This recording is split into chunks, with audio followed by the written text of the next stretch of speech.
പശ്ചിമേഷ്യൻ സംഘർഷങ്ങളുടെ പശ്ചാത്തലത്തിൽ ഹോർമുസ് കടലിടുക്ക് അടച്ചതോടെ കപ്പൽ ജീവനക്കാരനായ തിരൂർ സ്വദേശി ഫറാജ് നടുക്കടലിൽ കഴിച്ചുകൂട്ടിയത് 2 മാസമാണ്.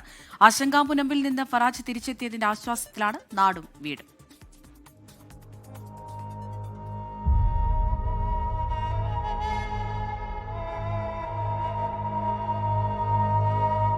യുദ്ധം ആരംഭിക്കുന്നതിന് മുൻപാണ് ഷാർജയിൽ നിന്ന് ഇന്ധനം കൊണ്ടുവരാൻ ഫറാജ് ജീവനക്കാരനായ കപ്പൽ യാത്ര പുറപ്പെട്ടത്.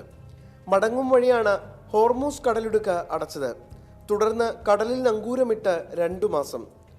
ഞങ്ങൾ കോൺട്രാക്ട് എന്ന് പറയുമ്പോൾ ഞങ്ങൾ കാർഗോ എടുക്കുക, ഇറാക്കുന്ന, എന്നിട്ട് വേറെ വലിയ ഷിപ്പിന് കൊടുക്കലായിരുന്നു. അപ്പോൾ ഇത് അടച്ച സമയത്ത് ഈ ഷിപ്പ് പുറത്തേക്ക് പോകാനും പറ്റില്ല, വേറെ അകത്തേക്ക് വരാനും പറ്റില്ല. അപ്പോൾ ഞങ്ങൾ ഓപ്പറേഷൻസൊക്കെ സ്റ്റോപ്പായി. പിന്നെ ഞങ്ങൾക്കും പുറത്തേക്ക് പോകാൻ പറ്റില്ല, ഞങ്ങളെ കോൺട്രാക്റ്റ് അവസാനിച്ച്. അപ്പോൾ പിന്നെ പുറത്തേക്ക് പോകേണ്ട സമയമായിട്ട് ഞങ്ങൾക്ക് പോകാൻ പറ്റിയില്ല. ഫറാജിന്റെ കപ്പലിനരികിൽ നങ്കൂരമിട്ട ഭീമൻ കപ്പലിനെ ഇറാൻ ആക്രമിച്ചത് ആശങ്കയുടെ തോതുകൂട്ടി.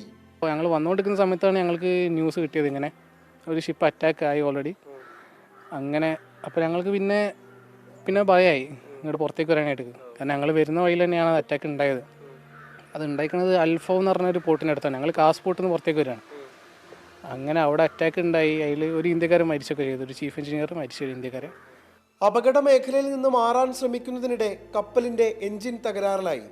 ഏറെ പ്രയാസപ്പെട്ടാണ് ഒടുവിൽ മറ്റൊരു ചെറുബോട്ടിൽ ഷാർജയിലെത്തിയത്. പിന്നെ ജന്മനാട്ടിലേക്കുള്ള മടക്കയാത്ര. ഓർക്കുമ്പോൾ പേടിപ്പെടുത്തുന്ന അതിജീവന കാലമായിരുന്നു ഫറാജിനത്. നിഖിൽ പ്രമേഷ്, 24 മലപ്പുറം.